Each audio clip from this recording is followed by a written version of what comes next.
Are you ready to redefine what it means to thrive at any age? Welcome to Age is Just a Number with BJ and Ruth. In your 40s, 50s, 60s, and beyond, you deserve to live your best life. Say goodbye to preconceived notions and let's shatter those stereotypes together. Get ready to own your vitality because age, well, that's just a number. Hey everybody, it's BJ. And Ruth. And we're back talking about health and fitness and this health and fitness journey that we're all on. You know, Ruth and I, we were just talking before we started about the whole point is as we get old, older. that we want to age well. How's that? Yes, and I use the word gracefully. I want to age gracefully. Yeah. 100%. So one of the things we want to talk about today is just about optimizing your workouts or the results of your workouts. And really, we're going to look at 7 things today that maybe one of them apply, maybe none of them apply, but we're going to look at 7 things today that may be hindering your results to gain muscle, killing your muscle gains. Right. Okay? So, are you ready? All right, let's go. So number 1 is over supplementation. Yeah, what we're mainly focusing on today is from the perspective of nutrition and diet. And so, yes, using supplements too much. Yeah, so understand something. They're called supplements. So it's not to take the place of whole food, real food. Like a real nutrition plan, like a bona fide plan that's been worked out for you where you understand what your calories look like. You understand what your lean protein looks like, et cetera, et cetera, et cetera. And when you've got something that's already built like that, then when you add protein powder, great, because it's part of the overall plan. Yeah. It's not in place of the meal. Right. Right? Yeah. And same with even multivitamins and all of those things. And I take vitamins. We both take vitamins and multivitamins and things like that. But you can take so many of those that your body number one, doesn't get optimal use out of everything because certain things will actually work against other things if you take them at the same time. And we've said this before too. It's important in all of that you, if you haven't, take some time, make sure you've talked to your doctor if you need to talk about nutrition or your current state of the union, physically and from a vitamin and mineral point of view and all of these different things, right? Yeah. So because, ultimately we have a catchphrase as bodybuilders, you can't out-train a bad diet. And so I see people in the gym on a regular basis. So they're consistent, they're showing up every day, but they don't change. And it could be a factor of how they're training, but a lot of it is what they're eating and what their diet looks like. And so if you find that you're going to the gym consistently, you're going through the motions, but is your nutrition aiding you and helping you to achieve your goals, or is it hindering you? Yeah, and on top of that, then this is where we're talking about number 1 is, are you relying on supplements to do what your nutrition plan should be doing? Right? Yeah. Because they are just that. They're supplements. They're something to help along. Yes. Okay, so that's number 1. Number 2, too much sugar. That one's pretty. That's my vice. I'm the candy girl all the way, and I know that there's a time and a place, and often I've just started a prep, 5 days in, and first thing that comes out of my world is sugar. Yeah. And here's the thing: sugar can hide itself in a lot of different areas that you may not be aware of. A lot of sauces all have sugar in them. Yep. It's interesting. I even found there's hot sauce. I'd love to have it because I like it, but it has sugar in it. It has sugar. So you have to read the labels. Yeah. So you have, be aware of what's in it. And I guess, so we understand from a bigger picture point of view, should you remove all sugar? Well, that's certainly not a bad idea, but you have to figure out what's going to work for you. If you're going to have some things with some sugar, okay, that's fine. But if you're flooding your body with sugar, it's going to limit your gains in the gym. Oh, definitely. Like in my world, obviously, that bag of jelly beans is the first thing to go. Sure. That's a given. Yeah. And I take out alcohol. Again, there's a lot of sugars in alcohol. And so those are my two things. The candies and the alcohol go first. Yeah. And here's another one to just be aware of is both pre and post-workout drinks.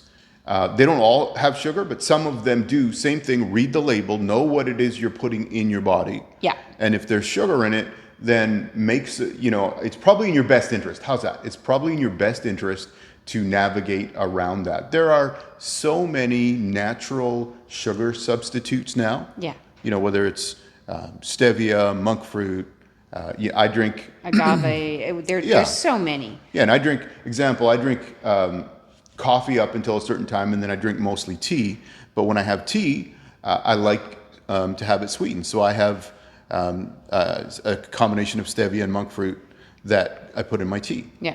So 0 calorie, completely healthy, all those things, et cetera, et cetera, et cetera. So there are alternatives to sugar that you can find. You just have to do a little bit of legwork maybe. And it's a good time to say, okay, where am I allowing sugar to get snuck into my system that I'm not aware of? If it doesn't matter to you a little bit here and there, that's fine. But if you're trying to, really get after it as far as the sugar consumption, then you need to look at everything. Yeah, I think a lot of it is awareness. So if you have a little bit, fine. But a lot of people think I'm having a little bit, not realizing, because they're not reading labels, that no, a little bit adds up when you think you're not having any. So yeah. Even to take a day, one day, write down, track everything that you eat, read the labels, and then get an idea as to how much sugar are you really taking in every day, when you might think you're not taking in any. Yeah. Yeah. Yeah. Okay. Number 3 is you're consuming too many calories. So, yeah. Right? So, here's the thing. To gain muscle, you want to be at a slight surplus. Yeah. So you need to know what your baseline level is for calories. That's where this whole thing starts. How many calories do I need to consume to keep the muscle that I've got right now and be at a healthy body weight? Yep. Like where I'm at right now. Or it may not be a healthy body weight today. Let's put it this way. Wherever you're at. And then you can start making adjustments one way or the other. If you need to cut calories to lose fat, we're not talking about that today, but if you're working on gaining some muscle, then here's my healthy calorie intake. I'm going to add a couple hundred calories a day. Yep. Whatever that looks like, so that if you overdo the calories, then your body you may be adding some muscle somewhere in there, but you're covering it up, right? Somebody said to me one time, they said, you have a six-pack, but I have a keg. So we don't want to cover up. We don't want to cover it up. So you want to add the muscle, but you actually want to see the muscle. So that's when you bring your body fat down. Just a smart, well, that's a different deal, obviously. But just be aware. You don't need to. I'm trying to add muscle, so I'm going to eat everything. No. Right. I've done that. We all have. You may enjoy it. I've done it once. Yeah. Once in 15 years. The funny thing is, I saw some pictures one time from a time where I was doing that to gain muscle, and I looked at the picture. I'm like, oh my goodness, who thought that was a good idea? I know. Right. And the thing was, in the middle of it, I didn't think it was that bad. But when I look back and look at a picture, it's like, what? Yeah.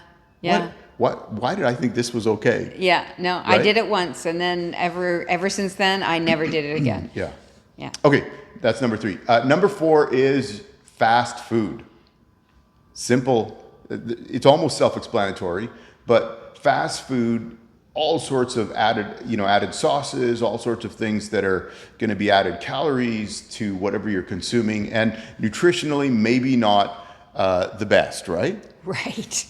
So, I know when it comes to. So I have a 14-year-old daughter, so sometimes we might be out and she might want to have something. So we try, if we're going to have fast food, or she's going to have fast food, we try to stick with, like Subway, where it's a half a sub and then it's a quality protein, and then she can put whatever else she wants on top of that. So there are some alternatives for fast food, but in general, if we don't know what we're getting when we, start consuming, it's not going to go well. No. Right? Big Mac fries, and I think a Big Mac fries and a Coke is something like 1,400 calories. Yeah, which is pretty much my day. So. And yeah, for me, that's, what is that? That's just about 2/3 of my calorie intake for a day. Yeah. And even a lot of people, like, I go to Starbucks on randomly, not often, but there's always people there, like, it's always busy. And sometimes I hear people in front of me ordering or after me ordering, and I'll just order like a peppermint tea, or I'll order an Americano. But do you know some of those drinks are like 1,400 calories. 1,400 calories. You bet. 1,200 calories, 1,400 calories. Yeah. 100%. So, and if that's what you want, if that's your choice, great. But how many people, I always wonder, have no idea that drink is like a meal? Yeah. Nutrient-wise. Absolutely. Yeah. For sure. Or that something that's being portrayed as a healthy alternative at a fast food restaurant is not so healthy. Is not so healthy. Yeah. Because you've got sauces, you've got sort of cheese. Yeah. Salt. Cheese, they're really high in sodium. Yeah. All of these things. So yeah. These are all going to have an effect on your body. If you're in a hurry and you have to grab something to go, there are smarter alternatives, like, for example, a sub. Yeah. Or there are places there's poke places. Yeah, there's the fresh places. Yeah, Greek salads, restaurants. yeah. We like fast food places. We'll stop through because you can just get grilled chicken, and then I'll get grilled chicken and then a Greek salad and then maybe some rice on the side or something like that. Yeah. So there's alternatives, but just be aware, if you're eating fast food, that's not best for muscle gain. No. How's that? Okay. Number 5 is lack of variety in your overall nutrition plan.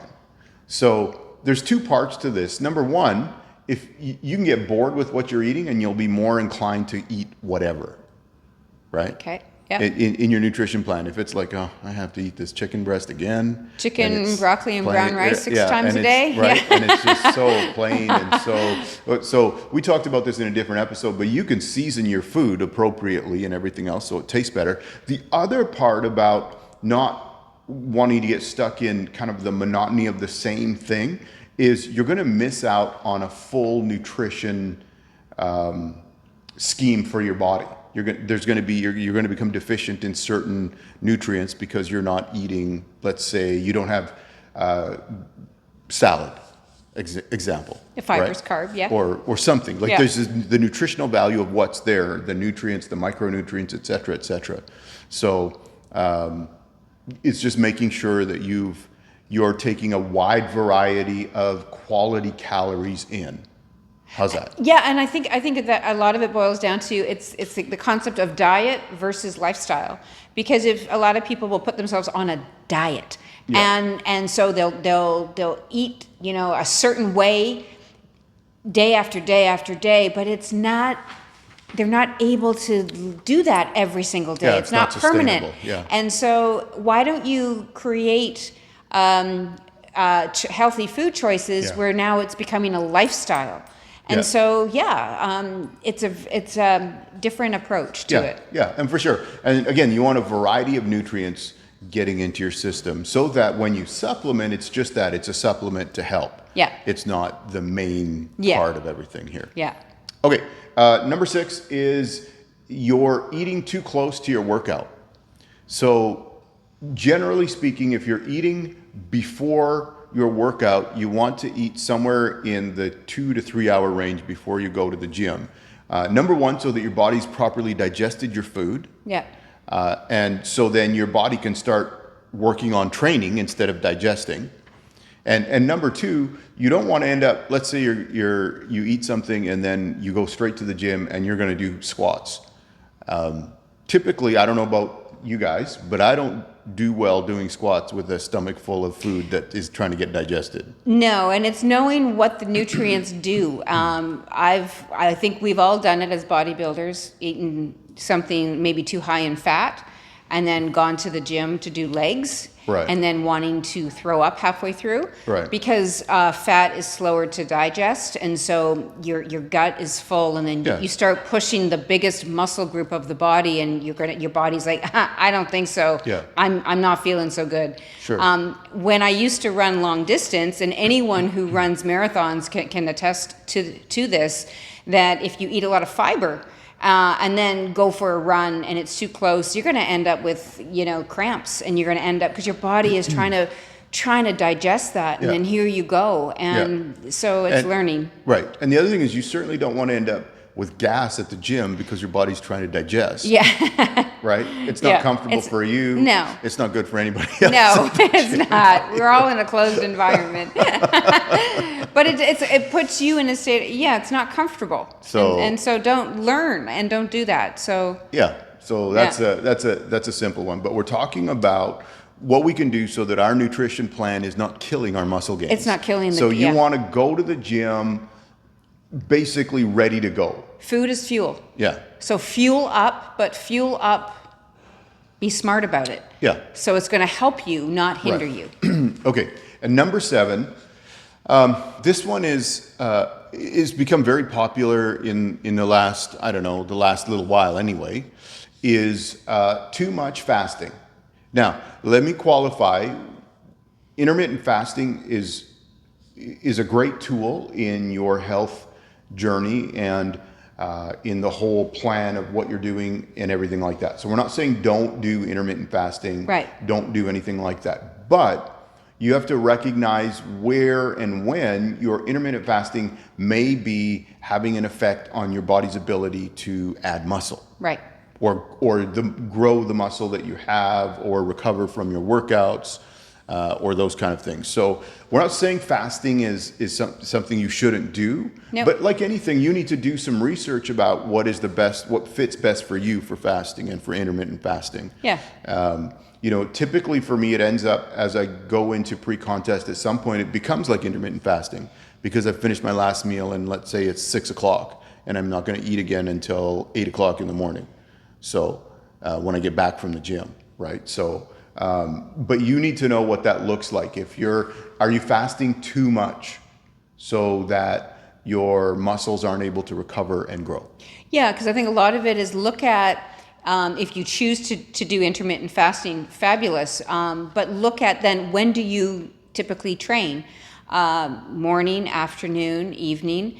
And so kind of learn and then realize that food is fuel. The nutrients will fuel you. So if you walk into the gym with an empty gas tank and you expect the body to just go, you're not going to be adding any value to that workout. All you're doing is the body will become the fuel. Yeah. And there's a place for fasted workouts also, but again, you need to know what it is that you're doing. When and where. Yeah. Yeah, and be aware of what you're doing. Yeah. So as an example, typically when I go to the gym, it's first thing in the morning, so I'm fasted, except for a cup of coffee and my pre-workout. Right. But I'm more or less fasted. So by the end of my workout, I know it's at the end of my workout. So that's it for today. 7 things that might be killing your gains at the gym. Thank you for joining us. If you haven't, please take a minute and subscribe to the channel, and we'll see you next time.